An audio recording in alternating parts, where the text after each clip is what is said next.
மேட்டுப்பாளையம் குன்னூர் இடையிலான பகுதியில் மண் சரிவு ஏற்பட்ட காரணத்தினால் மலை ரயில் சேவை ரத்து செய்யப்பட்டுள்ளது. திட்டமிட்டபடி சீரமைப்பு பணிகள் இன்னும் நிறைவடையாததால் மேட்டுப்பாளையம் குன்னூர் ரயில் சேவைகள் ரத்து செய்யப்படுவதான அறிவிப்பு வெளியாகியுள்ளது.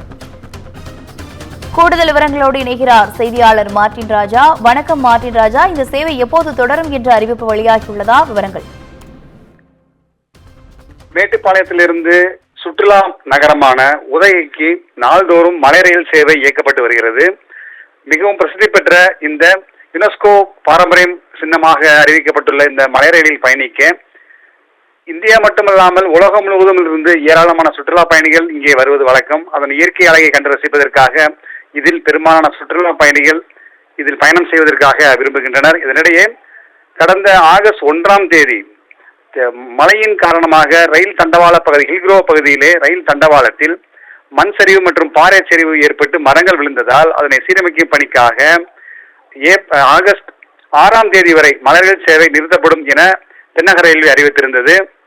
இதனிடையே திட்டமிட்டபடி இந்த பணிகள் முடிவடையவில்லை. மேலும் தொடர்ச்சியாக நீலகிரி மாவட்டத்தில் ஆங்காங்கே மழை பொழிவு இருந்ததால் ஆங்காங்கே இருக்கக்கூடிய ரயில் தண்டவாள பகுதிகளிலே மண் சரிவும் பாறை மற்றும் மரம் போன்ற இயற்கை மரங்கள் விழுந்ததால் ரயிலை இயக்க முடியாத சூழல் நிலவியது.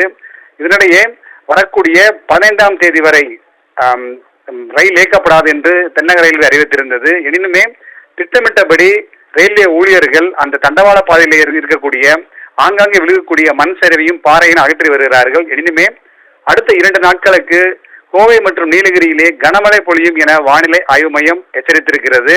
எனவே பாதுகாப்பு காரணங்களுக்காகவும் ஆங்காங்கே மண் சரிவு ரயில் பாதையில் விழுந்துள்ளதால் வரக்கூடிய 22ஆம் தேதி வரை மலை ரயில் சேவை உதகை மேட்டுப்பாளையம் இடையே இருக்கக்கூடிய மலை ரயில் சேவையும் மேட்டுப்பாளையம் உதகை இடையான ரயில் சேவையும் நிறுத்தப்படுவதாக தென்னக ரயில்வே அறிவித்துள்ளது.